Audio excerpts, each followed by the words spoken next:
আপনাকে খুব আলোড়িত করছে কিনা, নাকি আপনি এটি মানে মানে আপনি এটা সমস্যাটা সহজে সহজে যেতে দিচ্ছেন? না না, সহজে যেতে দিচ্ছি না। জি। আমরা যেই চুক্তিটা, সরি আমরা না, হুম, অন্তর্বর্তীকালীন সরকার যে চুক্তিটা সই করেছিল, ওই ওই চুক্তিটা নিয়ে যখন আলাপ আলোচনা হচ্ছিল, হুম। আমার তো মনে হয় যে এত বড় একটা ডিসিশন নেওয়ার সময় আমাদের সাথে একটু অন্তত কনসাল্ট করে নিলে হয়তো ভালো হতো। ওনারা ডেফিনেটলি খুবই এক্সপিরিয়েন্স ব্যক্তিদেরকে হুম। ব্যবহার করে চুক্তিটা সই করেছে, নেগোশিয়েট করেছিল। কিন্তু আহ, এটা তো পুরো বাংলাদেশই জানতো যে পরবর্তীতে যেহেতু একটা ইলেক্টেড গভর্নমেন্ট আসবে, হুম, হুম। ওটা যেই হোক না কেন, আমরা হতাম অথবা যদি হুম। লাক জামাতের যদি সাথে ফেভার জোট করতে হতো, হয়তো জি। জামাত ইসলামী হতে হুম। পারতো। তা এই দুটা দলের সাথে আমার মনে হয় যে আলাপ আলোচনা করার পরে যদি চুক্তিতে সই করা হতো, তাহলে আমরা মনে করি এই আমি আর আপনি যে কনভারসেশনটা আজকে করছি, এটা আর করতে হতো না। আম, আচ্ছা, আহ, আমিও আর at এটা নিয়ে this- জি। কথা কথা বলতে চাই না। এই সিরিজের শেষ প্রশ্ন, আপনি কনসাল্ট করার কথা বলছিলেন, আপনাদের যে এখন পররাষ্ট্রমন্ত্রী আছেন উনি বলেছেন কিন্তু যে বিএনপি এবং জামাত ইসলামের সাথে তারা কনসাল্ট করেছেন, উনি কনসাল্ট করেছেন। কিন্তু আমার উনার কথাটা আমি কিভাবে বিশ্বাস করবো আমি জানি না, কারণ বিএনপি থেকে একটা অফিসিয়ালি বলা হয় নাই যে আসলে আমাদের সাথে কনসাল্ট করা হয়েছে। জামাত একবার বলেছে যে তারা আসলে কনসাল্ট করে নাই, কিন্তু এটা নিয়ে সংসদে আলোচনা করে নাই। এইটাকে আপনি আসলে কিভাবে দেখেন? খালেদ খালেদ ভাই, আমি হ্যাঁ। একটা জিনিস বলতে পছন্দ করি, আর জি। আমি বিশ্বাস করি যে যেহেতু নির্বাচন করে এসেছি, একটা রেসপন্সিবিলিটি আছে হুম, দেশের মানুষের সামনে সত্যি কথা বলার। তো হুম, হুম, আমি আপনাদেরকে বলে দিতে চাই যে ইন্টারিম গভর্নমেন্টের সাথে যখন বিএনপির আলাপ আলোচনা হতো, হুম, ওটা কনসালটেশন কম আর হুম। ইনফর্ম করাটা বেশি হতো। ওকে, আমাদেরকে ওনারা ইনফর্ম করে দিতেন যে এই ওকে, ডিসিশনটা আমরা নিয়েছি, get on board or not. তো আমরা তো হুম, আর কোনো পজিশনে ছিলাম না টু পুট এনি প্রেশার, তো আমরা ওকে। শুনতাম ওনাদের কথা। তো এটাই রিয়ালিটি। আপনাকে অনেক ধন্যবাদ জনাব চৌধুরী। আমি একটু জনাব আমিনের কাছে আসি একই প্রশ্ন নিয়ে। জনাব আমিন, আমি এই প্রশ্নটার মধ্যে শুধু একটু লেজ যুক্ত করতে চাই। আমাদের অনুষ্ঠানে আমাকে মানে কথা বলতে আরেকজন সংসদ সদস্য এসেছিলেন, রুমিন ফারহানা ব্যারিস্টার। উনি বলেছেন যে উনি বিষয়টি নোটিশে আনতেন, কিন্তু 5 জন সংসদ সদস্য পাওয়ার মতো, মানে সরকারি দল তো সরকারি দল, বিরোধী দল থেকেও বা এনসিপি থেকেও তিনি 5 জন পান নাই। সংসদে এটি আলোচনা হওয়া উচিত কিনা, চুক্তিটি আপনি ভালো বা মন্দ কিরকম দেখেন? জনাব আব্দুল আল আমিন। ধন্যবাদ খালিদ ভাই, ধন্যবাদ হুমাম ভাই, এবং দর্শকদের ধন্যবাদ। আমি এখানে যেটা বলবো সেটা হচ্ছে, অবশ্যই যে কোনো আন্তর্জাতিক চুক্তি আসলে আমাদের পার্লামেন্টে কনসাল্ট হওয়া উচিত, ওপেন হওয়া উচিত। আমরা কিন্তু এর আগেও আমাদের পজিশন নিয়েছি। জুলাই আমরা যখন ঐক্যমত কমিশনের কথা বলেছি, হুম, তখনও আমরা বলেছি যে চুক্তিগুলো নিয়ে পার্লামেন্টে আলাপ হইতে হবে, হুম, এবং উচ্চকক্ষেও এটা আলাপ ছিল, হুম, উচ্চকক্ষেও চুক্তিগুলো নিয়ে আলাপ হুম, হবে। তো আমরা ওই পজিশনে আছি। সেই সাথে আমরা যেটা মনে করি যে এই চুক্তিটা একদম, আমরা যখন আমি এবং হুমাম ভাই দুইজনই ইলেকশনের একদম 11th আওয়ারে খুব দৌড়াদৌড়ির মধ্যে ছিলাম হুম, এই চুক্তিটা যখন হয়, হুম, হুম, এবং আমরা সবাই দৌড়াদৌড়ির মধ্যেই ছিলাম। তো এই রকম অবস্থায় চুক্তিটা হয়েছে, ওই হিসেবে আমরা রাজনৈতিক দলগুলো আসলে খুব বেশি ইনফর্ম ছিলাম না। হুম। কনসাল্টের তো আসলে ওই ধরনের প্রশ্নই আসে না। আরো একটা গুরুত্বপূর্ণ বিষয়, আরো একটু গুরুত্বপূর্ণ বিষয়, জনাব আব্দুল আলমিন, আমি আপনি কন্টিনিউ করবেন, আমি থামাই। আমি একদম ড্যাম শিওর, কারণ ওই সময় আমিও ঢাকায় 9 তারিখে, না আমি 10 তারিখে ঢাকায় গেছিলাম। 9 তারিখে যখনই চুক্তিটি স্বাক্ষর হয় তখন বোধহয় আমি ঢাকা যাচ্ছি আর কি। আপনারা অসম্ভব ব্যস্ত ছিলেন, কারণ আমি আমি আমি আমি জানি যে মানে আমি আসলে হুম্মামের সাথে 2-1 বার কথা বলার সুযোগ হয়েছিল। আমি জানি যে ও আক্ষরি করতেই দৌড়াইতেছিলেন এবং অন্যান্য সংসদ সদস্যরা সেই সময় দৌড়াদৌড়ি কোনো করতে উপায় ছিলেন। নাই ভাই, হ্যাঁ, কোনো এটা উপায় নাই। খুবই কারণ গুরুত্বপূর্ণ হচ্ছে, পয়েন্ট বলছেন। জি ভাই। হ্যাঁ, কারণ ওটা মনে করেন যে 9 তারিখ কিন্তু প্রচারণার অফিসিয়ালি শেষ দিন, right, right, right, last right, right, 24 hour. Right. তো লাস্ট 24 আওয়ার্সে আসলে যেই আমরা প্রার্থীরা যেই রাশে থাকি, এটা আপনি ইলেকশন আপনি অনেক বছর দেখছেন। হুমাম ভাই তার ফ্যামিলির লিগাসি হুম, ইলেকশনের উপরে, হুম, উনি জন্মের আগে থেকে তার ফ্যামিলি হচ্ছে প্রজন্মের পর প্রজন্ম হুম, ইলেকশন করে জি, আসা ফ্যামিলি। তো ইলেকশনের মানে শেষ দিন প্রচারণায় আমরা যে ইয়েতে থাকি, তখন আসলে পলিটিক্যাল পার্টিজ বা আমাদের আসলে কনসাল্ট করার ওই পজিশন থাকে না। তো এত 11th আওয়ারে এই চুক্তিটা করা প্রয়োজন মনে হইলো, আমাদের মনে হয় যে এটা আরো বিশ্লেষণ এবং আলোচনার Absolutely, দাবি রাখে। সেই জায়গায়- এবং অবশ্যই সেই জায়গায় আমিন, আমার একটা প্রশ্ন হচ্ছে, আপনারা কি এটা দলের মধ্যে আলোচনা করলেন যে কেমনি এরকম একটা চুক্তি এই তত্ত্বাবধায়ক বা অন্তর্বর্তীকালীন সরকার করলো ইলেকশনের মাত্র 3 দিন আগে, বা আমাদের কি করা উচিত এই চুক্তিটার ব্যাপারে কথা বলার জন্য? আমাদের কিন্তু হ্যাঁ, আমাদের দলের মধ্যে এটা নিয়ে আলোচনা আছে আচ্ছা, এবং আমরাও কিন্তু দলগতভাবে পজিশন নিছি। আমরা ঐকমত্য কমিশনেও পজিশন নিছি যে চুক্তি ওপেন হইতে হবে, পার্লামেন্টে আলোচনা হইতে হবে। রাইট। কিন্তু তো এই এটা কিন্তু চুক্তিটার আমাদের ব্যাপারে position। আপনাদের এই চুক্তিটা এখন এই চুক্তিটা, হ্যাঁ, এই চুক্তিটার ব্যাপারে আমি বলি স্পেসিফিক ভাইয়া। হ্যাঁ, হ্যাঁ। হুমায়ুন ভাই একজন ফ্রাঙ্ক মানুষ, আমিও ফ্রাঙ্কলি বলতে চাই, খুব বেশি পলিটিক্যাল মারপ্যাচে যাইতে চাই না। যেটা হচ্ছে যে আসলে আমাদের এই অধিবেশনটা, হুমায়ুন ভাইও এগ্রি করবে যে যেই রাশের মধ্যে দিয়ে আমরা গেছি, মানে যেই দৌড়াদৌড়ির উপরে আমরা ছিলাম, 133টা অধ্যাদেশ, আরো নতুন অনেকগুলো বিল এবং রাষ্ট্রপতির ধন্যবাদ প্রস্তাব, যেই রাশের মধ্যে আমরা ছিলাম, একটা মানে অনেক কি বলা যায় রুটিন ওয়ার্কও কিন্তু, যেটা যেমন মনে করেন মন্ত্রীদের প্রশ্নোত্তর, এরপরে হচ্ছে 71 বিধি, এরপরে সিদ্ধান্ত প্রস্তাব, বেসরকারি বিল, নানান কিছু কিন্তু আমাদের স্কিপ করে, যেগুলো না করলেই না, এই ধরনের কিছু অ্যাক্টিভিটিসে আমাদের যুক্ত হইতে হয়েছে। তো ওই প্রসেসের মধ্যে আমরা ছিলাম। তা আমার মনে হয় যে আমরা ওই টাইমটা পাইনি। আর রুমিন আপার যেই রেফারেন্সটা আপনি দিচ্ছেন, আমরা কিন্তু রুমিন আপার সাথে খুব ওপেন এবং স্বতন্ত্র সদস্য হিসেবে উনি আছেন, এবং আমরা কিন্তু বিরোধী দল থেকেও খুব কোঅপারেটিভ, এবং রুমিন আপার টাইমের ব্যাপারেও বিরোধী দল থেকে আমরা বলেছি যে তার টাইম, তাকে পর্যাপ্ত টাইম দিতে হবে কথা বলার। তো রুমিন আপা যেটা বলছেন যে 5 জন, হ্যাঁ, উনি স্বতন্ত্র ইলেক্টেড হয়েছেন, ওনার যেহেতু কোনো দলের সাথে উনি অফিসিয়ালি নাই, তাহলে স্বাভাবিকভাবে ওনার 5 জন দরকার, কিন্তু অফিসিয়ালি আসলে উনি এনসিপি কে বলেন নাই। তো আমাদেরও, হ্যাঁ, আমাদের জায়গা থেকে যেটা আমরা মনে করি যে এই রাইসটামটা আমরা পার করেছি, ওই অধিবেশনে আসলে আলোচনার ওই সুযোগটা আমরা পাই নাই। কিন্তু আমি মনে করি অবশ্যই আলোচনা হওয়া উচিত, কারণ এটা একটা নিরাপত্তার ইস্যু, এটা রাষ্ট্রীয় স্ট্রেংথের ইস্যু, এটা হচ্ছে আমাদের, আমরা বারবার বলেছি আমাদের চুক্তি আমরা হবে, আমরা ভারতের সাথেও আমরা সম্পর্ক চাই, আমরা চীনের সাথেও সম্পর্ক চাই, আমেরিকার সাথে সম্পর্ক চাই, আমরা ওপেন, কিন্তু মর্যাদার প্রশ্নে আমাদের সম্পর্কটা হবে। আমরা অতীতে দেখছি যে সম্পর্কগুলো হচ্ছে যেমন ভারতের সুজাতা সিং আইসা ইলেকশন ডমিনেট করে গেছে, এই ধরনের সম্পর্ক আমরা চাই না। এখানে আরেকটা কথা আমি যুক্ত করতে চাই, একটু যুক্ত করে ফেলি, সেটা হচ্ছে যিনি পররাষ্ট্র উপদেষ্টা ছিলেন, বেসিক্যালি যিনি এখানে কি মেকার ছিলেন, উনি কিন্তু পরবর্তীতে পররাষ্ট্র মন্ত্রী হিসেবে, নিরাপত্তা উপদেষ্টা পররাষ্ট্রমন্ত্রী হয়েছেন। জি, হ্যাঁ, নিরাপত্তা উপদেষ্টা, উনি পররাষ্ট্র মন্ত্রী হয়েছেন। তো ওয়ান কাইন্ড অফ, এটা মনে হয় আমাদের কাছে, কোনো কনস্পাইরেসিতে যেতে চাই না, কিন্তু ওপেন মনে হয় যে আসলে বিএনপি জিনিসটারে ওন করেই এই জিনিসটা ওনাকে ওন করছেন, কারণ বেসিক্যালি বলা হয় যে উনি এই পুরো ব্যাপারটা ডিল করছেন।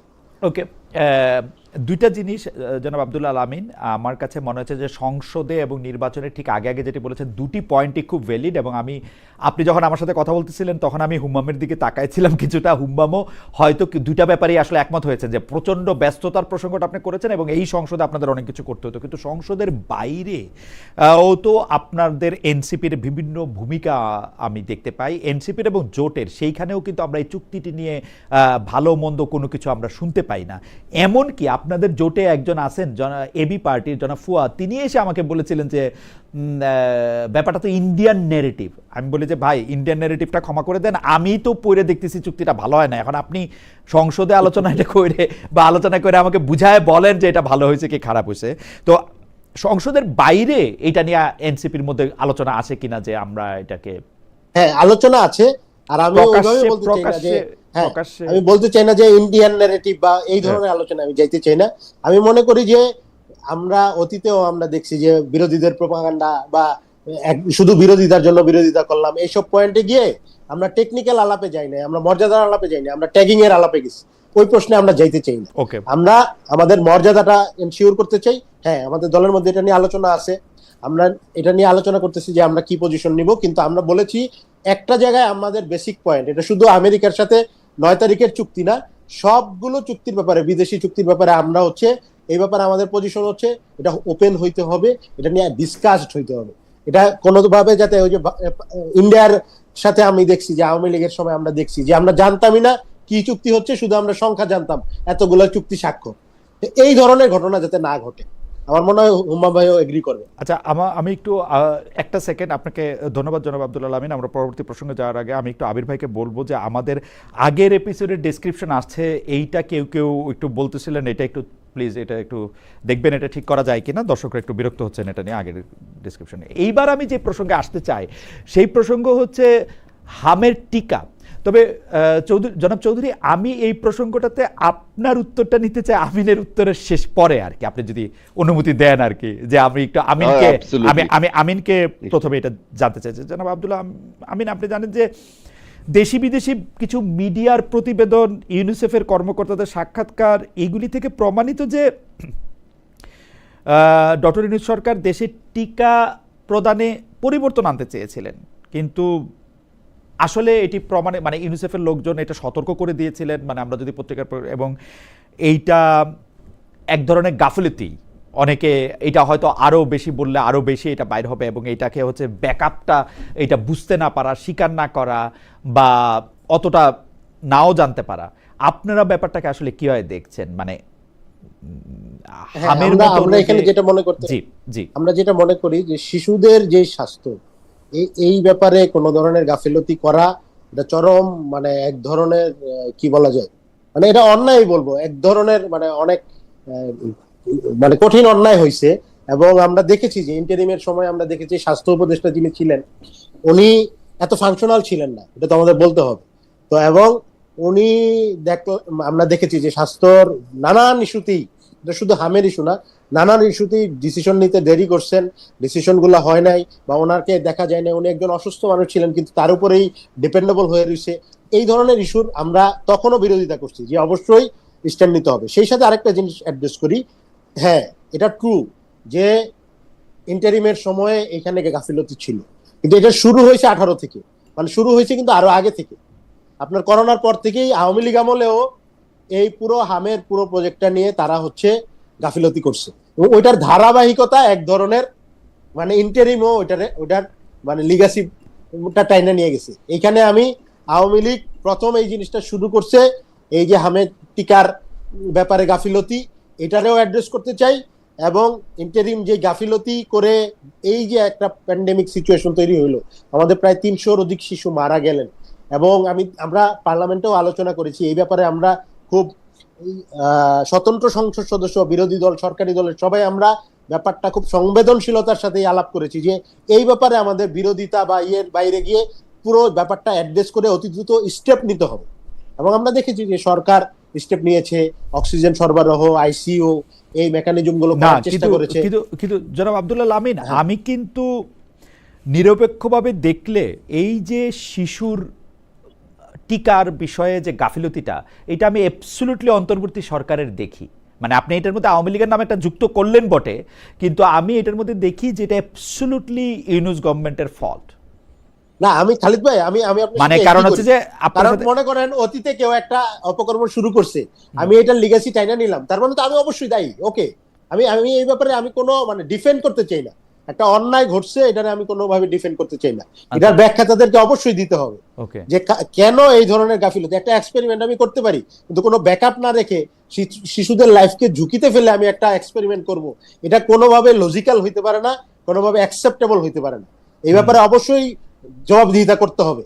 আমরা যেটা আলোচনা করছি সেটা হচ্ছে আমরা এই পুরো ব্যাপারটা অ্যাড্রেস করে তাদের দোষ তো আমি বলতেছি, কিন্তু কিভাবে সলিউশন দরকার এটা নিয়েও পার্লামেন্টে আমরা আলোচনা করেছি, এবং সরকারি দল বিরোধী দল আমরা কোঅপারেশনের ব্যাপারেও চেষ্টা করেছি।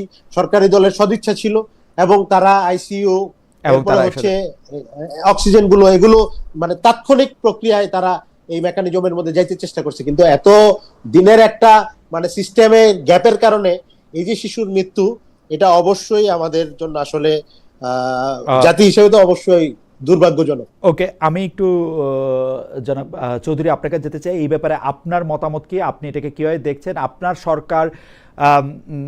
সরকার এটাকে আসলে সামাল দিতে পারছে কিনা, মানে আমরা কার ভুলকে কি করেছে সেটার কথা মানে সেইটা আমরা বলতে চাই। আর একজন সায়েম খান, উনি আমাকে বলতে চাইছেন যে খালেদ ভাই ইউনূসের আমলে কোনো সুবিধা নিতে পারেনি বলে খালেদ ভাই সব দোষ ইউনূসকে দিচ্ছে। ভাই আমি আপনাদের একটা কথা বলে রাখি ভাই, মানে আচ্ছা ঠিক আছে, মানে বলেন, জনাব চৌধুরী বলেন। আমি এটার জবাবটা আমি হয়তো দিলে ভালো হয়। খালেদ ভাই আপনি এটার মধ্যে ইনভলভ হবেন না। জি জি জি বলেন। আমাদের সত্যি করে বলতে আমরা এখন একটা স্টেবল সিচুয়েশনে আছি আপাতত। কতদিন থাকে ঠিক ঠিকানা নাই, কিন্তু এখন যে কাদা ছুড়াছুড়ি শুরু হয়ে গেছে না, এটা থেকে আমাদের দূরে থাকাই মনে হয় ভালো হতো। তবে কিছু কিছু বড় ইস্যু যেগুলা ঘটেছে অতীতে, ওগুলা বোধহয় এখন একটু ক্ল্যারিফাই করা ভালো। ইন্টারিম গভর্নমেন্ট প্রকিউরমেন্ট স্কিমটা চেঞ্জ করতে চেষ্টা করে না, ওনারা করেছে। সবাই বললো, ইউনিসেফ থেকে শুরু করে সবাই যারা এটার মধ্যে হাইলি এক্সপিরিয়েন্স, তারা বললো যে এটা করো না, এটার মধ্যে মেজর প্রবলেম হওয়ার সম্ভাবনা আছে। এখন ইউনূস সাহেবের সরকারের সময় ওনারা কিছুটা ঘাটতারা ছিল। সবকিছু যেটা আমরা আওয়ামী লীগের আমল থেকে যেগুলা পেয়েছি সবকিছুই খারাপ, সবকিছুই চেঞ্জ করতে হবে, এটা নো কম্প্রোমাইজ। ভালো কথা, ওনারা কোনো কম্প্রোমাইজ করলো না, নতুন একটা সিস্টেমে নিয়ে আসলো। এখন ওটার জন্য আমরা বর্তমানে সাফার করছি। আমি একটা জিনিস শেয়ার করতে চাই। ইন্টারিম গভর্নমেন্টের সময় একটা বড় ডিজাস্টার হয়েছিল। ডিজাস্টারটা ছিল একটা আমাদের ট্রেনিং জেট ক্র্যাশ করেছিল মাইলস্টোন স্কুলের মধ্যে, আপনার মনে আছে হয়তো। ওই ঘটনাটা যখন ঘটেছিল, প্রথম কয়েক ঘন্টার মধ্যে সবাই ছুটাছুটি করছিল যে এটাকে কেমনে করে ট্যাকল করা যায়। এটা আগুন প্রথমে নিভাতে হবে, হাসপাতাল নিতে হবে, বার্ন ইউনিট অর্গানাইজ করতে হবে। এখন অনেক মানুষ অনেক ধরনের চেষ্টা করেছিল, আমাদের দলের থেকেও অনেক মানুষ গিয়েছিল সাহায্য করার জন্য। কিন্তু একজন ব্যক্তির ব্যাপারে আমি আজকে বলতে চাই, এটার জন্য হয়তো আমাকে পরবর্তীতে অনেক গালি খেতে হবে, কিন্তু আবারও বলছি যে সৎ সাহস নিয়ে কথাটা বলছি। আমাদের একজন ডাক্তার ছিলেন, উনি বোধহয় পরবর্তীতে আওয়ামী লীগের সময় মন্ত্রীও ছিল। ওনাকে সবাই চিনে, ডক্টর সেন, ওনাকে সবাই চিনে as the guru of disaster management আর বার্ন ইউনিটের জন্য। প্রথম বোধহয় বার্ন ইউনিট উনি অর্গানাইজ করেছিল বাংলাদেশে। ওনার তরফ থেকেও কিন্তু সাহায্যের হাত বাড়ানো হয়েছিল। আর এই জিনিসটার মধ্যে আমি নিজে পার্সোনালি ইনভলভ ছিলাম, ওই জন্য আমি জানি। উনি বলেছিল যে দেখেন, আমি জানি যে একটা বিশাল অকারেন্স হয়েছে, I would like to help, যেভাবেই হোক না কেন I would like to help. আমি এই মেসেজটা পাস অন করেছিলাম ইন্টারিম গভর্নমেন্টের কাছে। ইন্টারিম গভর্নমেন্টের রেসপন্স ওয়াজ অ্যাবসলিউটলি নট, সাহায্য নিল না। আমি জানি না, সাহায্য নিলে হয়তো কয়েকটা যান বেঁচে যেত, বাট ওনার নেননি। अगेन এটা হচ্ছে কি ওই ঘাটটার আমি বলেছি করব না, সো ওই সাহায্যটাও নেয়নি। এই ধরনের অনেক ঘটনা আছে যেখানে ওনাদের স্টাবার্ননেস এর কারণে আমাদের এখন বর্তমানে অনেক জায়গায় সাফার করতে হচ্ছে। ডিসিশন তো জনগণ নিবে, পরবর্তীতে ওনারা ডিসাইড করবে যে আমরা খুবই দুঃখজনক, আসলে খুবই দুঃখজনক। আমরা আসলে ইন্টারিম গভর্নমেন্টকে কিভাবে করে রিমেম্বার করব, মনে রাখবো কিভাবে করে, ওটা হয়তো 5-10 বছর পরে বাংলাদেশের জনগণ ডিসিশন নিবে। তার সাথে সাথে একটা জিনিস আমার মনে হয় যে সবকিছু গায়ের জোরে চেঞ্জ করতে হবে, এই জিনিসটা কিন্তু খুব খারাপ একটা জিনিস। আমার মনে হয় যে অনেক জায়গায় গত 50+ ইয়ার বাংলাদেশ স্বাধীন হয়েছে, অনেকগুলা তো ট্রাইড এন্ড টেস্টেড মেথড আছে যেগুলো আমরা জানি কাজ করে, তো ওগুলাতে আমরা নাই ঘাটাই, ওই প্রক্রিয়াটাতে আমরা থেকে যাই। আশা করছি যে এই বিশাল ডিজাস্টার গুলার থেকে আমরা কিছুটা সাহায্য পাবো। এখন খালেদ ভাই একটু যদি সুযোগ দেন, তাহলে আমি একটা ইম্পর্টেন্ট জিনিস ডিসকাস অ্যাড করতে চাচ্ছিলাম। আমিন একজন সংসদ সদস্য, ওনাদের সংসদের ভূমিকা নিয়ে কথাটা বলেছিলেন যে এই টপিকগুলো ওনারা রেজ করছেন নাকি না। আমার মনে হয়, আর আমি এটা আবারও বলছি, যে বাংলাদেশের ভালোর জন্য কথাটা বলছি, যে আমার মনে হয় যে বিরোধী দল NCP included have to be far more active in parliament. ওনাদের আরো শক্তিশালী ভূমিকা রাখা উচিত, বিকজ এই যে ওনারা একটু আগে আমরা যেটা ডিসকাস করছিলাম ট্যারিফের ব্যাপারে, ওটা ওনারা যদি শক্তিশালী ভূমিকা রাখলেই যে হচ্ছে জিনিসটা কিন্তু এরকম না। ওকে আপনারা তো মেজরিটির উপরে চলতেছেন। আমিন আপনি বলবেন, কিন্তু আমি একটু চৌধুরী সাহেব আপনার কাছে একটু জানতে চাই যে মানে শক্তিশালী ভূমিকাটা আপনি আসলে একটু ব্যাখ্যা করবেন, যে মানে আপনি ওদের কাছে কি শক্তিশালী দেখতে চাচ্ছেন, আপনারা নিজের শক্তিশালী আমরা আমরা আমাদের এখানে তো একটা চেক এন্ড ব্যালেন্সের বিষয় আছে। আমরা সবসময় বলি যে বাইরে, সংসদের বাইরে চেক এন্ড ব্যালেন্সের কাজটা করে হচ্ছে গিয়ে মিডিয়া, প্রেস, কিন্তু সংসদের ভিতরে ওই চেক এন্ড ব্যালেন্সের কাজটা করার কথা বিরোধী দলের। বিরোধী দল অনেকটাই, হ্যাঁ আমি বলবো না যে এটা সবকিছু খুব ফেয়ারলি কাজ চলছে, কিন্তু ওনারা যদি আরেকটু ভোকাল হতো, আমার মনে হয় যে এখানে আমাদেরকেও যদি ওনারা প্রেসারে রাখতো তাহলে আমরাও আরো বেশি জবাব দিতে পারতাম। এবার পরিষ্কার হয়েছে যে আপনি আরেকটু পিছনে চলে যাই খালেদ ভাই, এবার পরিষ্কার হয়েছে। আপনি মেনশন করেছিলেন যে রুমিন আপা আমার খুব ঘনিষ্ঠ ব্যক্তি, উনি বলেছিল যে 5 জন সংসদ সদস্য খুঁজে পাচ্ছিল না এই জিনিসটা রেজ করার জন্য। এইখানে আমি বিশ্বাস করি যে রুমিন আপা হয়তো আমাকে ইনাফ চিনে, আর আমার উপরে অতটুকু ভরসা আছে ওনার, যে উনি যদি আমাকেও বলতো আমিও কিন্তু ওনার সাপোর্ট দিতাম। উনি সরকারি দলের কাছে ভয়েই মনে বলে নাই, বাট শিওর বিরসা ফারানা নিশ্চয়ই আমাদের মানে আপনার এই কথা নিশ্চয়ই শুনবেন এবং আপনি যেটা সাপোর্ট দিবেন সেইটা নিশ্চয়ই তার কাছে পৌঁছাবে।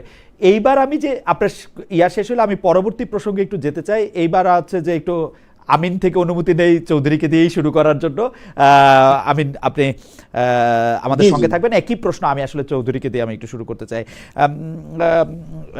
জনাব হুমায়ুন কবির চৌধুরী, আপনি জানেন যে স্বরাষ্ট্রমন্ত্রী জনাব সালাউদ্দিন আহমেদ সংসদে বলেছেন যে নির্বাচন নিশ্চিত করার জন্য এই জুলাই সনদে তাকে রাজি হতে হয়েছে। আমাদের একজন দর্শক রাকিব হাসানও এই কথাটা আমাদের নজরে আনছেন, আমাদের যে রিসার্চ টিম তারাও আনতেছে। আপনি কি এই কথাটার সাথে একমত? আসলে আচ্ছা ওই সময় তো একটু বিপদে ছিলাম সেই জন্য মেনে নিছি, এখন ভবিষ্যতে আর করবো না বা করতে পারবো না, এরকমটাই মনে হয় কিনা? আমার এই প্রশ্নটার জনাব আমিন থেকেও আমরা শুনবো, কিন্তু জনাব আমিনের জন্য প্রশ্নটার আরেকটু পার্ট আছে, আমি ইচ্ছা করলে একটু পার্টটা বলেও রাখতে পারি। জনাব আমিন, আপনারা কি আসলেই এমন একটা অবস্থা করেছিলেন যেখানে আসলে সবারই মনে হয়েছিল আপনারা নির্বাচন চান না, ইনু সাহেবকে রেখে দিতে চান, আপনাদের 3 জন ছাত্র উপদেষ্টা আছে, আপনারা যা ইচ্ছা তাই করতে পারতেছেন, আপনারা অনেক বেশি পাওয়ারফুল ছিলেন, দ্যাটস ওয়াই যত বেশি নির্বাচন পিছাবে তত আপনাদের সুবিধা হবে, এরকম আপনাদের একটা ইন্টেনশন ছিল কিনা?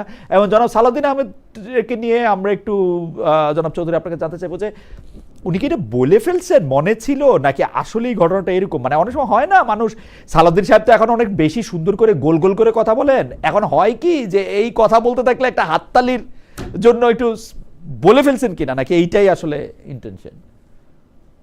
খালেদ ভাই, আমি আপনাকে একটা পাল্টা প্রশ্ন করি। আপনি নির্বাচনের আগে, ফেব্রুয়ারি মাসের আগেই ধরেন, ফেব্রুয়ারি মাসটা জানুয়ারি মাসের আগে আপনাকে এভরিডে কতজন বলতো আরে রাখেন মিয়া, কোনো নির্বাচন কিছুই হবে না, এটা দিস ওয়াজ আ স্ট্যান্ডার্ড।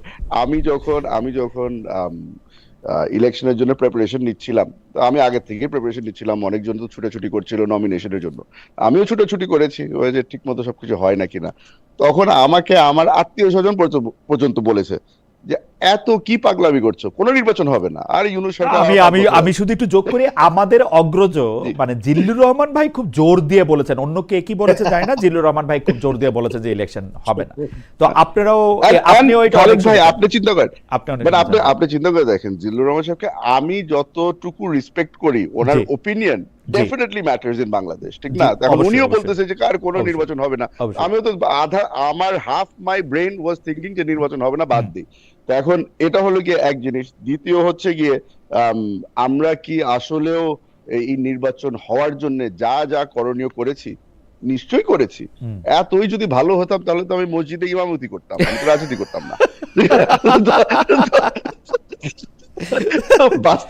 বাস্তবে চলে আসি, আমি রাজনীতি করি, আর রাজনীতি করার জন্য আমার নির্বাচন করতে হবে। এখন নির্বাচন করার জন্য যদি ওনারা যেটা বলছে, ওনারা তো যেই প্রেসার দিয়েছিল, এনসিপি যেই প্রেসার দিয়েছিল যে জুলাই সনদ সাইন করবো না, এই করবো না, হ্যান করেগা ত্যান করেগা, কত কিছু বললো না। তো আমরা বললাম যে ভাই আপনারা সই দেন, আমি দেখেন আমি সই দিলাম, আপনারাও দেন। ওনারা ওটাতেও করলো না, পরবর্তীতে গিয়ে করেছে, ঠিক আছে। কিন্তু এখন আমাদের তো মেইন জিনিস ছিল যে বাংলাদেশ যে সিচুয়েশনের মধ্যে ছিল, এটা আপনি হয়তো ভালো বুঝবেন, কোন ধরনের আপনার ইনভেস্টমেন্ট বাংলাদেশে আসছিল না, সবকিছু বন্ধ ছিল। অনেক কিছু লাইন আপ করা হয়েছিল, এটা আমি ইউনূস সরকারকে আমি ধন্যবাদ জানাই যে ওরা অনেক কিছু লাইন আপ করেছিল, বাট 1 টাকা ডিরেক্ট ইনভেস্টমেন্ট বাংলাদেশে আসছিল না। কারণ প্রত্যেকটা ব্যক্তি একই কথা বলতো, নির্বাচিত সরকার আসুক, তারপরে দেখব আচ্ছা নির্বাচিত আচ্ছা সরকার, জনাব হুমায়ুন তারপরে কবির চৌধুরী, দেখব। এইটার কারণ কি একটা হইতে পারে যে আপনারা যেহেতু ওই সরকারকে দেখতে পারতেন না বা অ্যাপারেন্টলি দেখতে পারতেন না, আপনারা কাটা বেছিয়ে রাখছিলেন পথে অনেক, সেই জন্য নির্বাচন মানে সেই জন্য ইনভেস্টমেন্ট আসতেছিল না? খালেদ ভাই, এটাই যদি হতো না তাহলে আমাদের থেকে বড় গরু আর কেউ নাই, কারণ এটা তো এখন আমরা সাফার করছি। বাস্তব কথা, আমরা যদি এই কাটা বিছিয়ে রাখতাম, আর আমরা জানি যে পরবর্তীতে গিয়ে আমাদের এই এনভায়রনমেন্টের মধ্যে আমাদের সরকার গঠন করতে হবে আর এই ধরনের ইকোনমি নিয়ে আমাদের কাজ করতে হবে, তাহলে কি আপনার সত্যিকারই মনে হয় যে এটা আমরা করতাম? আমরা তো চাচ্ছিলাম যে, আর আমরা বারবার করে বলছি, we need Yunus to succeed. Doctor Yunus যদি সাকসেসফুল হয়, তাহলে আল্লাহ দিলে যদি একটা ভালো একটা ইকোনমি নিয়ে আমরা সরকার গঠন করতে পারি, তাহলে তো এই বাজেট নিয়ে আমাদের চিন্তাই হতো না। বর্তমানে ঘাম ছুটে যাচ্ছে কেমনে করে কি হবে। এই আমি এখন বর্তমানে চিটাগাঙে বসে আছি, আমাকে প্রত্যেকদিন বলা হয় যে এই রাস্তা কয়টা হবে, আপনি এতগুলি খামাখা কেন চাচ্ছেন, দুইটা একটা দিয়ে শুরু করি, আস্তে আস্তে করে করেন না, 5 বছর আছেন তো। আমি তো জানি রিয়ালিটি হচ্ছে গিয়ে যে there is a financial crisis, আমার তো একটা ফাইন্যান্সিয়াল ক্রাইসিস আছে, না ওটার জন্য এইসব অবস্থা। না, কেন আমাদের এরকম মনে হয় জনাব হুমায়ুন কবির চৌধুরী? আমরা দেখি যে মানে আই মে বি রং, কিন্তু বিএনপি গভর্নমেন্ট পুরোপুরি ডক্টর মোহাম্মদ ইউনূস সরকার যে পথে চলতেছিল অথবা যে পথে গিয়ে দাঁড়ায়ছিল ওই পথেই আসে। মানে মানে আপনার বিডার চেয়ারম্যান, আপনার পররাষ্ট্র উপদেষ্টা, আপনার প্রেসিডেন্ট, আপনার অ্যাটর্নি জেনারেল, আইনমন্ত্রী, মানে you are there and you are just following. আমি জানি না অ্যাবসলিউটলি খালেদ ভাই, জি আমাদের বলে না যে কন্টিনিউয়েশন ইজ ভেরি ইম্পর্টেন্ট। আপনি যদি আমরা অলরেডি এমন একটা বিশাল স্ট্রোকের মতো সাফার করেছি যে বডিতে এমন একটা শক লেগেছিল যে পুরো বাংলাদেশটাই একদম কেঁপে গিয়েছিল। তাহলে আপনারা আমরাও চেষ্টা করছি যে টেপার করে আস্তে আস্তে করে আমরা আপনারা তাহলে আরো 2-3-4 বছর সময় দিতেন ডক্টর মোহাম্মদ ইউনূস সরকারে, আপনারাও একটু গুছাইতেন, ওনারাও একটু গুছাইতো। এই 1-1.5 বছর প্র্যাকটিক্যালি 6-7 মাস পরে ডক্টর মোহাম্মদ ইউনূস সরকারের কথা কেউ শুনে নাই, আপনাদের কথাই শুনছে, আপনাদের ডিসি, আপনাদের এসপি, আপনাদের এদের তাদের আর কিছু এনসিপির আমাদের ভাইদের। তো এইটা কি উচিত? আমি এখনো বসে আছি যে আমার জামাতি ভাইদের প্রশাসন নিয়ে আমরা কাজ করছি, আমি হাবুডুবু খাচ্ছি এখনো। আমার মন্ত্রীদের তো কথা বাদই দিলাম, যেই সিচুয়েশন আমরা ফেস করে এসেছি। আর আপনি যে কথাটা বললেন যে আরো 3-4 বছর দিতাম, 3-4 বছর যদি আমাদেরকে এই বিদেশিরা বলতো যে আর টাকা পয়সা দিব না, ইনভেস্টমেন্ট বন্ধ থাকবে, 3-4 বছর পরে ইনভেস্ট করব, বাংলাদেশের কি হুলিয়া হতো ওটা আপনিও জানেন, আমিও জানি। আমার মনে হয় যে আপনার বক্তব্য পরিষ্কার। আমরা জনাব আব্দুল্লাহ আল আমিনের কাছে, জনাব আব্দুল্লাহ আল আমিন, আপনারা কি আসলে মানে আপনি তো আপনাকে যতদূর জানি আপনি আসলে খোলাখুলি কথা, আসলে কি নির্বাচন নিয়ে শঙ্কার একটা পরিস্থিতি সৃষ্টি হয়েছিল এবং সেটাকে আপনারা করেছিলেন? আমি আমার মতামত পার্সোনালি বলি, আমার কিন্তু মনে হইতো এনসিপি একদম ইলেকশন চায় না।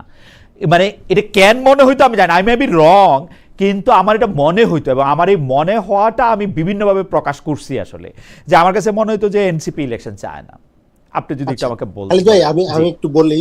জি, আমাদের হুমায়ুন ভাই টেকনিক্যালি আসলে সালাউদ্দিন সাহেবের ইস্যুটা এড়াই গেছেন আর কি, এবং বললেন না যে আসলে ডিসিশনটা কিভাবে কি ওনারা কি না। আমার কাছে কিন্তু মনে হয়েছে জনাব আমিন, আমি প্যারাফ্রেজ করি, আমার কাছে কিন্তু মনে হয়েছে যে উনি জবাব দিয়েছেন, উনার কাছে উনি সালাউদ্দিন সাহেবের বক্তব্যের সাথে একমত হয়েছেন। উনি বলছেন যে উনি ভয় পাইতেছিলেন যে ইলেকশন হবে কিনা, বাংলাদেশে কি হবে হুলিয়া, এবং এর জন্য সামনে যা আসছে উনি বলছেন যে উনি সবার আগে সই করছেন। আমাদের পজিশনটা আমাদের এক্স্যাক্টলি আমরা বিএনপি নিয়ে এইটাই হচ্ছে আমাদের আশঙ্কা ছিল। আমরা আমাদের যেদিন জুলাই সনদ স্বাক্ষর হয়েছে সেই দিনও, জুলাই সনদ স্বাক্ষরের দিন আমরা প্রেস ব্রিফিং এ বলছি, পরের দিন প্রেস ব্রিফিং এ বলছি যে ইলেকশন ডিসেম্বরেও হতে পারে, এটা নিয়ে কোনো ইস্যু নাই, কিন্তু স্পেসিফিক যেগুলো নিয়ে কবে সই দিয়েছিলেন একটু মনে করিয়ে দিবেন।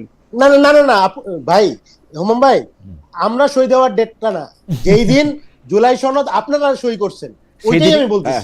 সেদিন ওরা বুঝে ফেলছে যে বিএনপি কিছু করবে না, আপনাদের আগে, বিএনপি কিছু করে, হ্যাঁ আপনাদের আগে যখন আমরা সই করছেন ওই দিনই আমরা বলেছি যে এইখানে স্পষ্ট করে এই ব্যাপারগুলো কিভাবে ডিল হবে এই বিষয়টা স্পষ্ট করা হয় নাই, এই কারণে এটা নিয়ে ভবিষ্যতে পার্টিগুলা ইস্যু করবে, এই জন্য এটা স্পষ্ট করতে হবে গভর্নমেন্টকে। আমরা ইলেকশন নিয়ে ওই দিনও নাহিদ ইসলাম, আমার স্পষ্ট মনে আছে, আপনি যদি ওই দিনের লাইভ ভিডিওতে যান, নাহিদ ইসলাম বলছে কোশ্চেনের জবাবে যে ইলেকশন ডিসেম্বরে হইতে পারে, যে কোনো দিন হইতে পারে, সমস্যা নাই, ইলেকশন আমরা পিছাইতে চাই না, কিন্তু আমরা চাই এই যে আমরা একটা সংস্কার চাইছি, এই যে আমরা 6 মাস গুণগত একটা পরিবর্তন চাইছি, ঐকমত্য কমিশনে আমরা আলোচনা করেছি, এই আলোচনাটা শেষ করে ফেলি। এই আলোচনাটা যে আমরা করছি এটা কিভাবে বাস্তবায়ন হবে এটা আমরা জানতে চাই। এবং এই জায়গায় আমাদের আশঙ্কাটা ছিল যে আমরা দেখেছি অতীতে বারবার আমরা দেখেছি যে এই যে আমরা তখন আমাদের কোনো অপশন ছিল না, এই জন্য মাইনা নিছি, আজকে আমি রিজেক্ট করতেছি। এই সিচুয়েশনটা বিএনপির কাছ থেকে আমাদের 90-এর জেনারেশন দেখছে, 91-এর পরে সেম ঘটনা হয়েছে, 96-তে আইসা তত্ত্বাবধায়ক সরকার নিয়ে সেম ঘটনা হয়েছে। ওকে ওকে জনাব আমিন, আমরা চৌধুরী সাহেবরে একটু একটু একটু পাশে রাখি, আমি আর আপনি কথা বলি আসেন। আপনারা কি আসলে নির্বাচন চাইছেন বা এরকম মানে মানে আপনারা কি নির্বাচনটা এই, কিন্তু আমার কাছে কেন তেলে এটা এরকম মনে হয় যে আপনারা নির্বাচনের আগে আপনারা বারবার, আমি এই ধরনের কথা শুনছি যে খালি একটা নির্বাচন করার জন্য এই আন্দোলন হয় নাই, এটা সরকার পরিবর্তনের জন্য খালি এই আন্দোলন হয় নাই। খালিদ ভাই আপনি কিন্তু দুইটারে কাউন্টার দিচ্ছেন, আমি ওকে আমরা এটা বলেছি কাউন্টার দিতেছি না, এই যে আমি বিপ্লব, হ্যাঁ আমরা বলেছি যে একটা শুধু একটা নির্বাচনের জন্য একটা গণ অভ্যুত্থান হয় নাই, ট্রু, এটা আমরা বলেছি, কিন্তু আমরা তো বলেছি যে এই গুণগত সংস্কারটা দরকার। সংস্কারটা যদি গুণগত সংস্কারের ব্যাপারে আমরা যদি ঐক্যমত পোষণ করি, আর যদি ডিসেম্বরের মধ্যেও ইলেকশন হয় আমাদের কোনো সমস্যা নাই, এটাও আমরা বলেছি। আমাদের কনসার্ন ছিল কি যে এত মানুষ বারবার গণ অভ্যুত্থান বাংলাদেশে হচ্ছে, আবার ফ্যাসিজম ক্রিয়েট হচ্ছে, আবার একটা অগণতান্ত্রিক প্রক্রিয়া ওপেন হচ্ছে, এই ব্যাপারগুলো আমরা আলোচনার মাধ্যমে সলভ করি। আমাদের ইস্যুটা ছিল এটা, আমি যদি ইলেকশন না চাইতাম, আমি একটু শেষ করে ফেলি, যদি ইলেকশন না চাইতাম, out of know where NCP 1.5 বছর একটা রাজনৈতিক দল, আপনার কি মনে হয় যে নারায়ণগঞ্জ 4 শামীম ওসমান এখানে এমপি ছিল, আমি যদি ইলেকশন না চাইতাম, আসমান থেকে নাজিল হইয়া, আমি কোনো ইলেকশনের কাজ করি নাই, শুধু মুম্বাইরা করছে, আমি 2 মাস আগে নাজিল হয়ে এমপি হয়ে গেছি না। জনাব আমিন, আমি একটা কথা বলি, জনাব আমিন আমি একটা কথা বলি, আমি তো একটু খোঁজ খবর নিছি, আমি দেখছি আপনি, আতিক মুজাহিদ, হান্নান মাসুদ, হাসনাত আব্দুল্লাহ, এরা কিন্তু জনগণের কাছে গেছেন, মানুষের ভাইবটা বুঝতে চেষ্টা করছেন, ভোট কেমনে হবে না হবে সেটা হয়েছে না, এবং আপনাদের একটা ইলেকশন প্রস্তুতিও ছিল। কিন্তু আপনাদের যে দলের যে হায়ারার্কি বা কাঠামো, সেটার মধ্যে অনেকেই যেহেতু এটার জন্য প্রস্তুত ছিল না, তারা আসলে একটা অবস্থা এরকম তৈরি করতে চাইছে যে আমরা ইলেকশন চাই না। আমরা ইলেকশন চাই আমি এখানে আমি খালিদ ভাই আমি এক্স্যাক্টলি শেষ করি যে ইলেকশন চাই না পজিশনটা এটা ছিল না, ছিল কি, যেমন বিএনপির হচ্ছে যেমনি হোক ভাই একটা ইলেকশন দাও, আমাদের কাছে যেটা মনে হয়েছে, আচ্ছা আমাদের কাছে যেটা মনে হয়েছে যে না ভাই, আমরা গণ অভ্যুত্থান হয়েছে, ব্লাডশেড হয়েছে, এত বড় 17 বছরের একটা জুলুম চলছে, কিছু ব্যাপার আমাদের ন্যাশনালি কনসেনসাসের ভিত্তিতে একটা সেটেল হওয়া উচিত, যেই ব্যাপারটা নিয়ে আমরা আলোচনা করেছি, এই সলিউশনটা আমরা চাইছি, আমাদের ফোকাস এখানে ছিল।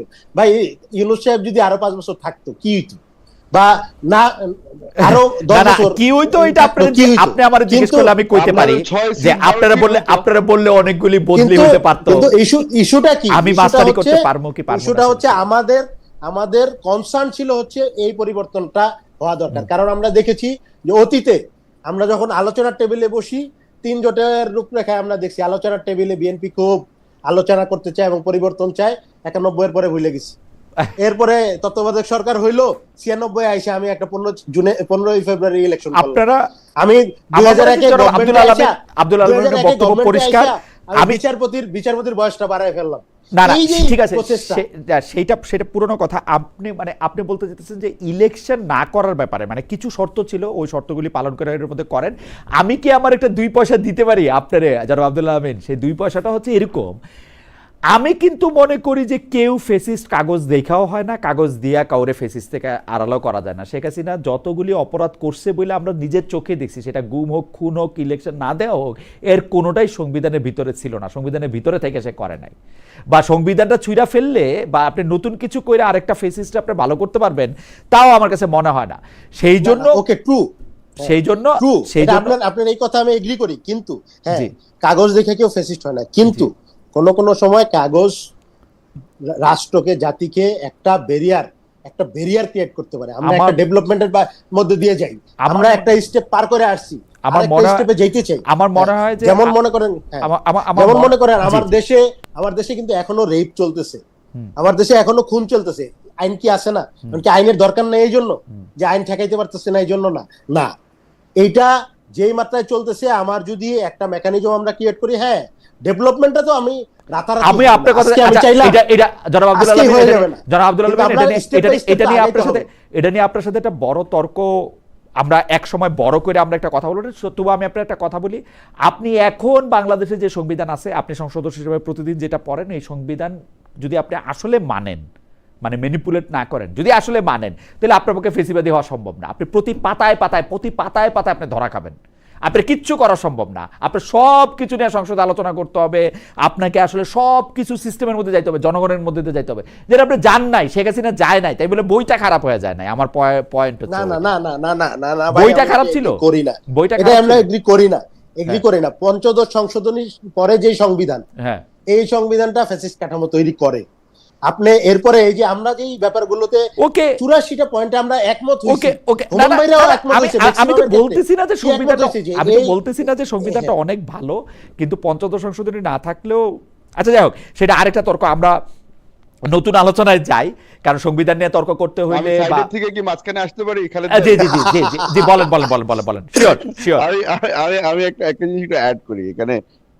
আমাদের এনসিপির ভাইরা যারা আছে, ওনারা জুলাই সনদ সই করতে ডিলে করেছিল, কারণ ওনারা ইলেকশনটাই ডিলে করতে চেয়েছিল। এটা তো একটা এটা এটা ওনাদের ট্যাকটিক ছিল। এখন ওই ট্যাকটিককে আপনি ব্ল্যাকমেইল বলবেন না কিনা, ওটা আমি আপনার উপরে ছেড়ে দিলাম। কিন্তু এটা বাংলাদেশের এমন কোনো মানুষ বাকি নাই যে জানে না যে এই ডিলেইংটা হচ্ছিল ইলেকশন ডিলের জন্য। এটা হলো গিয়ে এক জিনিস। এখন উনি জিজ্ঞেস করলো যে আরো যদি 5 বছর থাকতো তাহলে কি হতো, যদি আমাদের ইউনূস সাহেব যদি আরো 5 বছর থাকতো কি হতো। আমি তো তখনই বললাম যে উনি যদি আরো 2 বছরও থাকতো, ওনারা এনসিপি যে 6 সিট পেয়েছে ওটা হয়তো 12-তে যেত, 12 থেকে হয়তো আরো 20-এ যেত, কিন্তু না, এমনও তো প্রবলেম হইতে তো পারতো ওইখানে ছিল না।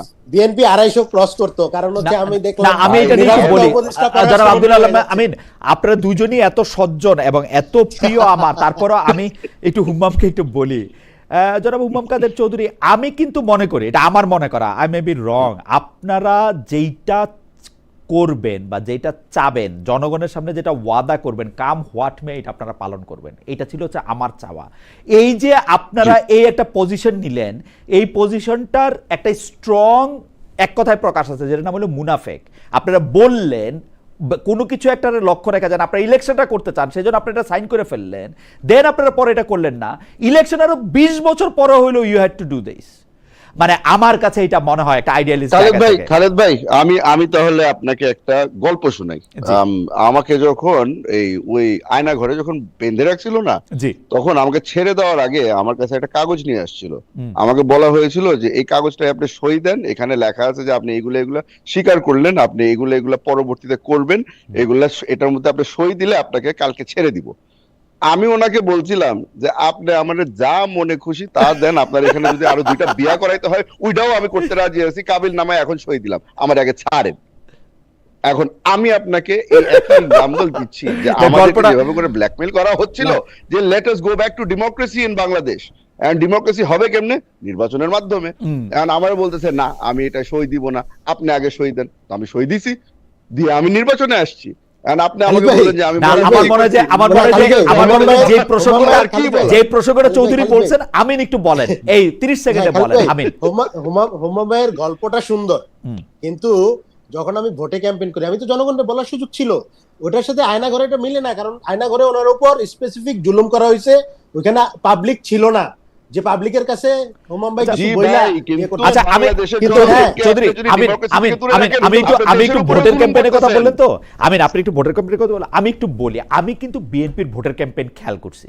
বিএনপি কিন্তু ভোটের ক্যাম্পেইনে জুলাই সনদের চেয়ে বেশি তাদের 31 জুলাইয়ে 31টা মানে 31 সংস্কার প্রস্তাব যে 31টা যে সংস্কার দফা। প্রস্তাব আছে 30 দফা, হ্যাঁ। হ্যাঁ 31 দফা, ওই 31 দফার কথা তারা বেশি বলছে। জুলাই সনদের ক্ষেত্রে আপনি এটা খুব ভালো করে জানেন, অসংখ্যবার নোট অফ ডিসেন্ট দিছে প্রত্যেকটা জায়গার মধ্যে থেকে, কিন্তু তারা কিন্তু এগুলি আজকে নতুন বলতেছে না।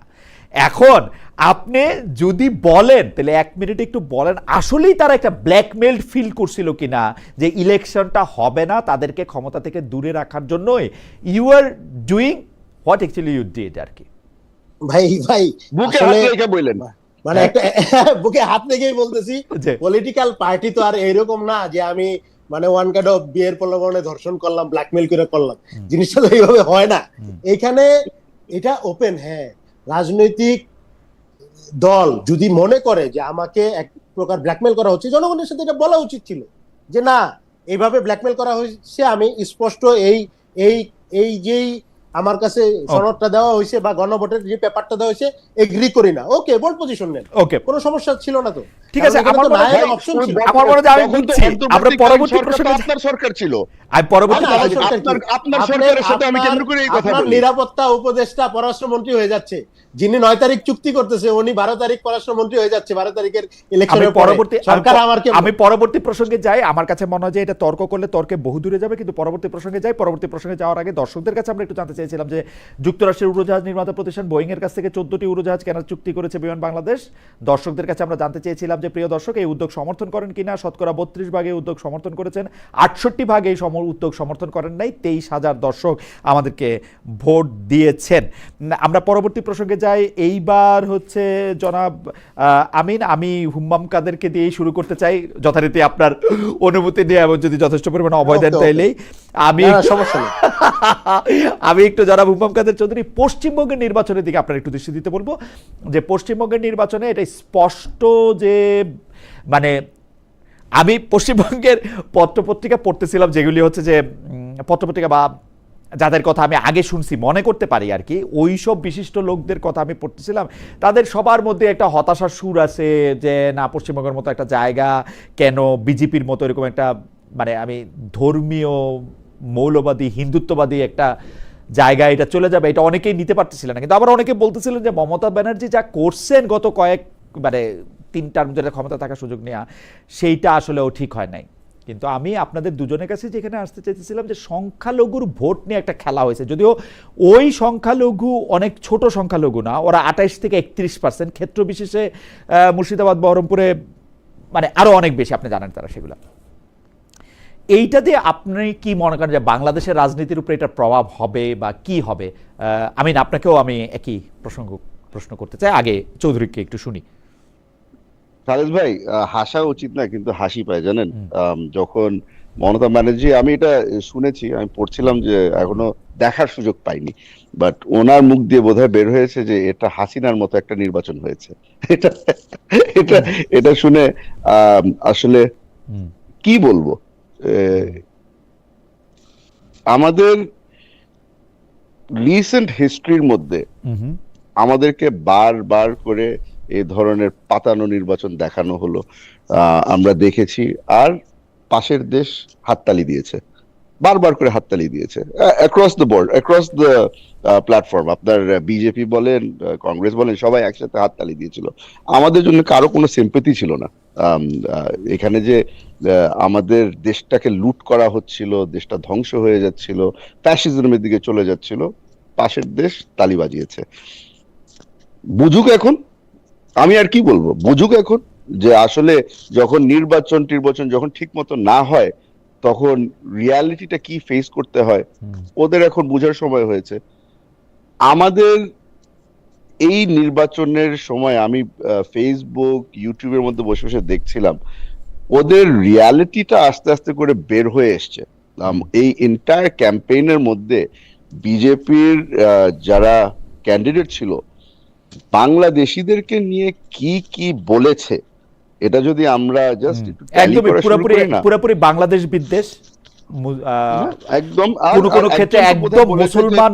Sheikh Hasina is still the prime minister of Bangladesh, আর সে উড়োজাহাজ করে আসবেন and will be greeted as a hero, এই ধরনের কথা শুনতে হয়েছে। ভাই কি আর বলবো, এই আসলে মাঝে মাঝে মনে হয় দ্যাট ওই আমরা একটা কথা আছে না যে you get the government that you deserve. না না জনাব চৌধুরী, আমি গভর্নমেন্টের প্রসঙ্গে এই জন্য আসতে চাইছিলাম যে অনেকেই বলতেছেন বিজেপি গভর্নমেন্ট আসার পরে যেহেতু মমতা ব্যানার্জি শেষ দিকে আইসা সংখ্যালঘু, শেষ দিকে না মানে তার নির্বাচনের ক্ষেত্রে উনি মুসলমানদের ব্যাপারে উনার একটা পজিটিভ পজিশন ছিল, যেটার উল্টাটা আমরা বিজেপির মধ্যে দেখতেছি। সেইটার প্রভাব আমরা দেখতে পারি যখন বিজেপি সরকার এখানে মানে স্থানীয় সরকার গঠন করবে। আমাদের সংখ্যালঘুদের উপর বা এইটার কোনো প্রভাব পড়তে পারে কিনা, আপনি এইটা যদি একটু অল্প করে বলতেন, বা পড়তে না যাতে পড়ে সেই জন্য। একদমই না, একদমই না। জানেন জানেন এই আমাদের যে বাংলাদেশের মধ্যে যে মিথটা ক্রিয়েট করা হয়েছিল যে আমাদের এখানে মাইনরিটিদের উপর দিয়ে অনেক অত্যাচার হচ্ছে, এই হচ্ছে ওই হচ্ছে, মাঝে মাঝে কিছুটা স্পোরাডিক ইনসিডেন্ট হয় বাংলাদেশের মধ্যে। মসজিদের উপরেও হামলা হয়, মন্দিরের উপরেও হামলা হয়েছে। এই জিনিসগুলোকে যদি আমরা সিস্টেম্যাটিক হিসেবে দেখা শুরু করি তাহলে it is highly unfair on the Republic of Bangladesh. কিন্তু এখন পাশের দেশে যে নির্বাচন হয়েছে, যেই ধরনের সরকার গঠন হচ্ছে, আমার মনে হয় যে বাংলাদেশের সরকার যদি একটা শক্ত ভূমিকা রাখে তাহলে we shall be able to repel any sort of influence of our neighbour. Okay, জনাব আব্দুল আল আমিন, পশ্চিমবঙ্গের নির্বাচন, বিজেপির আশা, আমাদের সংখ্যালঘু, সব প্রসঙ্গে যদি একটু আপনি বলতেন। এখানে আমিও হুমাম ভাইয়ের সাথে এগ্রি করি যে আসলে ইলেকশনটা আমারও মনে হয়েছে যে এটা প্রকৃতির প্রতিশোধ টাইপের একটা ব্যাপার। আওয়ামী লীগকে নিয়ে ইন্ডিয়া এত বছর যেটা করছে বাংলাদেশে, এবং কেউই আমাদের পক্ষে ওই অর্থে দাঁড়ায় নেই।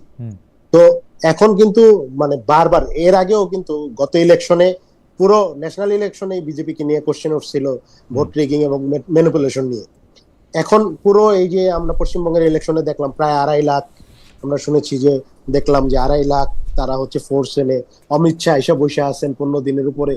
এই পুরো একটা স্টেট মেকানিজম নিয়ে এক ধরনের প্রেশার ক্রিয়েটের চেষ্টা, এবং হচ্ছে একটা সংখ্যালঘু বা মুসলিম বিরোধী এক ধরনের ধোয়া তোলা, হিন্দুত্ববাদের এক ধরনের জিকির তোলা, ধর্মশ্রয়ী যে একটা রাষ্ট্রকল্পের তারা চিন্তা করেছে, ওই জায়গায় এই ব্যাপারটা খুবই রিস্কি। এই জন্য কারণ আমরা দেখেছি যে প্রায় 80 লাখের উপরে মুসলিম ভোটারকে শুধু মুসলিম এই জন্য বাংলাদেশি ট্যাগ দিয়ে তারা হচ্ছে ভোটাধিকার হরণ করা হয়েছে।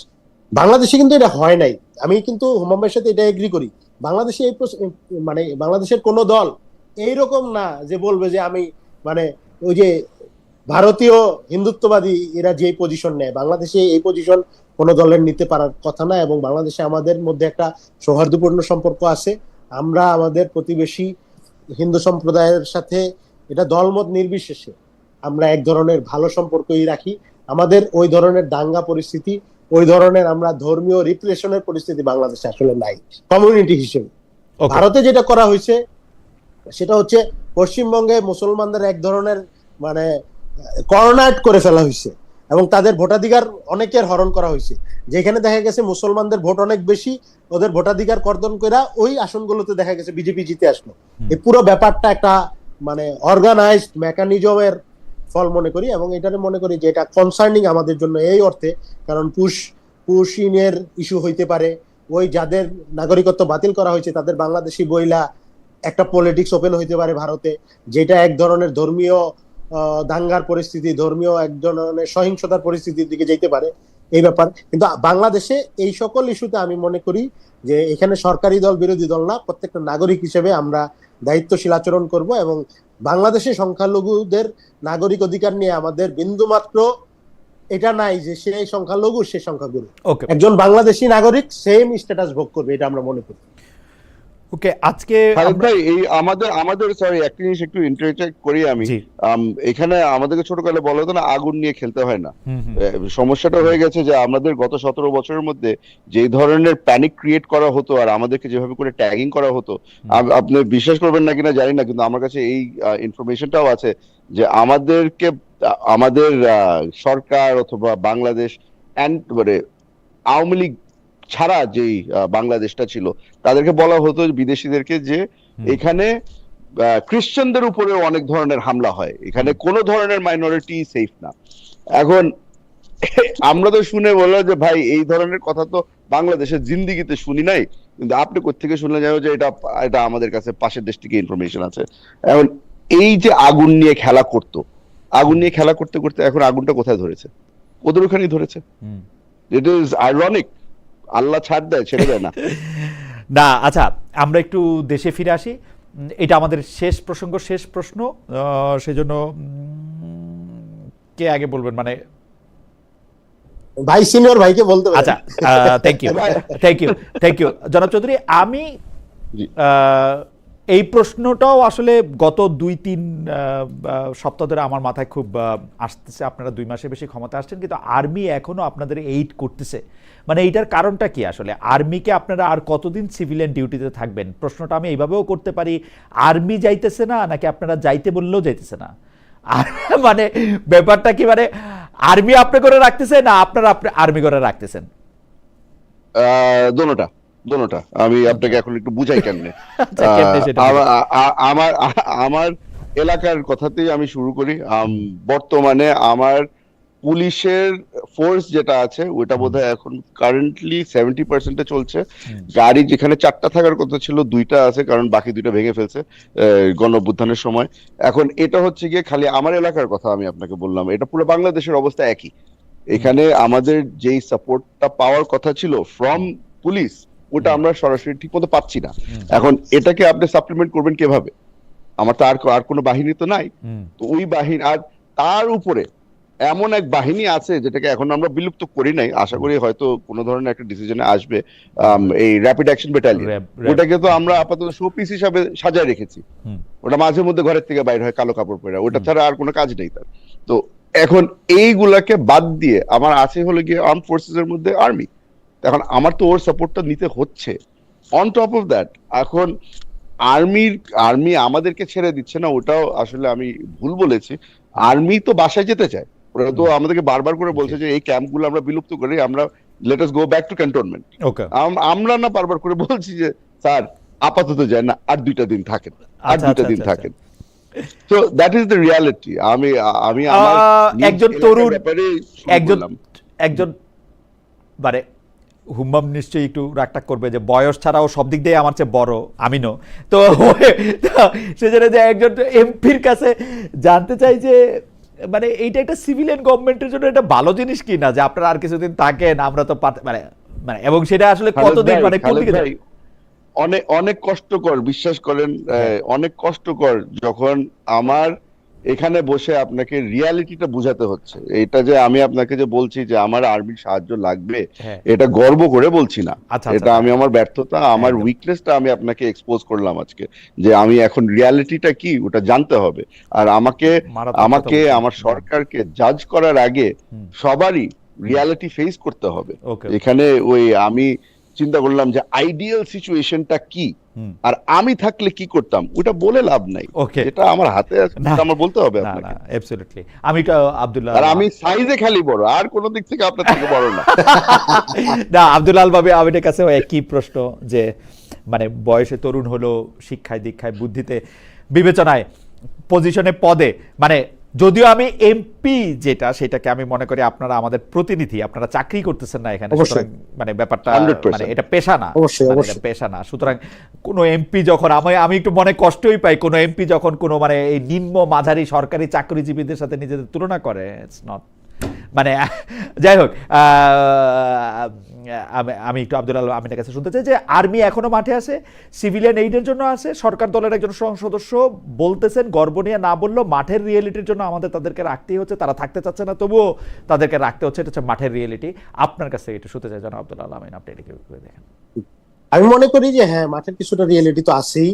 আর্মিকে অবশ্যই আর্মির দায়িত্বই পালন করবে, কিন্তু আমাদের এখন যেটা হয়েছে, আওয়ামী লীগের ফ্যাসিজমের পরে পুরো স্টেটটা স্টেবল হইতে এবং হচ্ছে আমাদের পুলিশ বাহিনী বা আইন শৃঙ্খলা বাহিনীর অনেকগুলো কোশ্চেন, যেটা কিন্তু স্বরাষ্ট্রমন্ত্রী সালাউদ্দিন আহমেদ সাহেবও বলছেন, অনেকগুলো কোশ্চেন আসলে এখনো সলভ হয় নাই, এবং পুলিশ বাহিনীও পুরোপুরি ওই যেই ফরম্যাটে আমাদের পাওয়ার কথা ওইভাবে আমরা পাচ্ছি না। তো এই কারণে মানে আমরা ব্যাপারটা এরকম চাই যে আর্মি তার দায়িত্বই পালন করুক, কিন্তু যতক্ষণ দেশের স্টেবিলিটির কোশ্চেন আছে আর্মি থাকতে পারে। এটা নিয়ে আমরা মুখোমুখি সিভিলিয়ান গভর্নমেন্টের সাথে আর্মির মুখোমুখি অবস্থানে জোর করে টাইনা আনার কোনো কারণ নেই।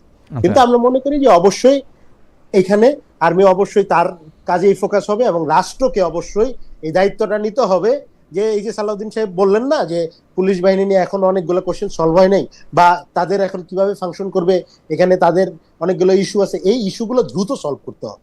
এটা হচ্ছে একটা ইলেকটেড বা একটা গণতান্ত্রিক গভর্নমেন্টের দায়িত্ব, যে কিভাবে তার অধীনের বাহিনীদের নিয়ে বা আইন শৃঙ্খলা বাহিনী দিয়ে, সশস্ত্র বাহিনীর বাইরে যে আইন শৃঙ্খলা বাহিনী আছে তাদেরকে দিয়ে তার স্টেটের আইন শৃঙ্খলাটা রক্ষা করবেন।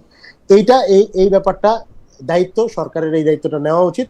আমি মনে করি যে হ্যাঁ, যদি এরকম নিরাপত্তার ইস্যু হয়, আসে, যেমন আমার এলাকায়ও প্রচন্ড মাদকের এলাকা, প্রায় 20টা স্পটের কথা প্রাইম মিনিস্টার তারেক রহমান সাহেব আমার নারায়ণগঞ্জে গিয়ে বলছে যে নারায়ণগঞ্জে 20টা মাদকের স্পট আছে।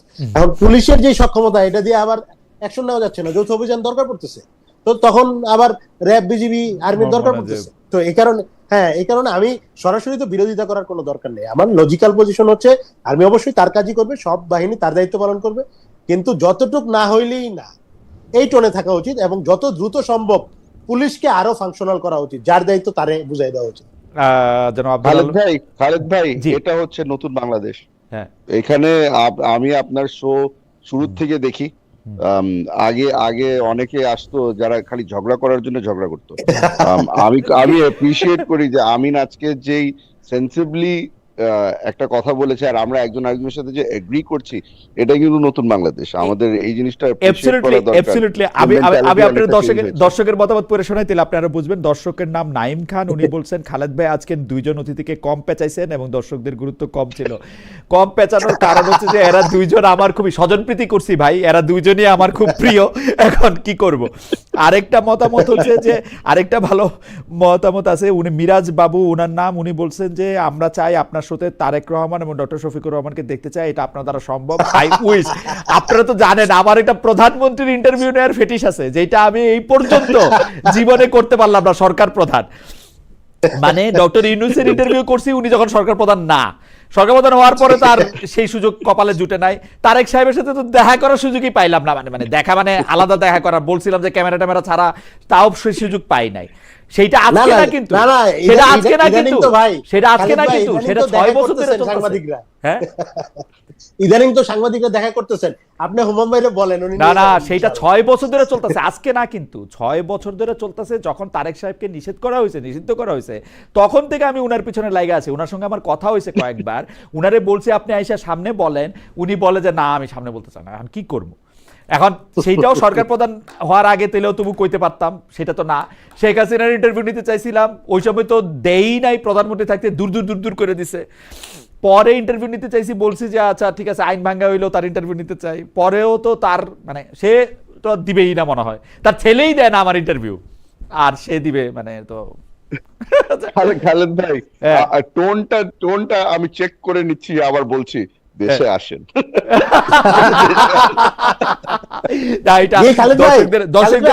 আমিও হুমায়ুন ভাইয়ের টোনেই বলতেছি, দেশে আসেন, নারায়ণগঞ্জেও আসেন, আগের বাংলাদেশ নাই, না আসবো। বাংলাদেশে তো অবশ্যই, মানে বাংলাদেশ তো মানে আমি তো বাংলাদেশেই থাকি আসলে, এটা তো বাংলাদেশের একটা এক্সটেনশন। যাই হোক, থ্যাংক ইউ সো মাচ। আপনার আমাদের সাথে অনেক দর্শক ছিলেন এবং দর্শকরা অনেক ধরনের মন্তব্য করেছেন। আমার মনে হয় যে এটাকে সবচেয়ে ভালো সাম আপ করেছেন যে হুমায়ুন কাদের চৌধুরী। উনি বলছেন যে এইটাই নতুন বাংলাদেশ, যেই নতুন বাংলাদেশে আমরা পরস্পরের সাথে কাদা ছোড়াছড়ি না করেও নিজেদের বক্তব্যটা বলতে পারি। এবং জনাব আব্দুল আল আমিন কোনো সময় তিনি আগে জবাব দিয়েছেন, কোনো সময় পরে জবাব দিয়েছেন, কিন্তু তার মধ্যে আমি যেটা হচ্ছে এনসিপি নিয়ে খুব সহজ আর কি বলা যায়, হ্যাঁ ওরা কাউকে মানে না খুব, কিন্তু আমি তার মধ্যে কোনো ধরনের ডিসরেসপেক্টের ছায়াও আমি দেখি নাই, আগেও দেখি নাই, পরেও দেখি নাই। মানে আমি জানি না, মানে আপনি কি আসলেই এত সুইট? আমরা পাশাপাশি আসুন, কাছাকাছি। দাদা থ্যাংক ইউ সো মাচ। আমরা আসলে একটা নতুন বাংলাদেশ দেখতে চাই এবং আমাদের যেগুলি আসলে সমস্যা, আমরা বাণিজ্য চুক্তিটা নিয়ে আমরা সংসদে আলোচনা দেখতে চাই। আমরা হামে আর একটা শিশুও মারা যাক, এটা 2026 সাল, সেটা আমরা চাই না। কি করে কেমনে কি করবেন হুমায়ুন কাদের চৌধুরী, এখন আপনারা ক্ষমতায়, আমরা আপনারই গিয়েই ধরমু, আর কাউরে তো পাবো না, কারণ সালাউদ্দিন সাহেব আমাদের আওতার বাইরে, তারেক সাহেবরে তো আর কই পাবো, আপনারই পাবো। আপনি আমগরে চক্ষু লজ্জায় হইলো, আমি আর আমিন গিয়ে আপনারই ধরতে হইব, আমগো আর উপায় নাই।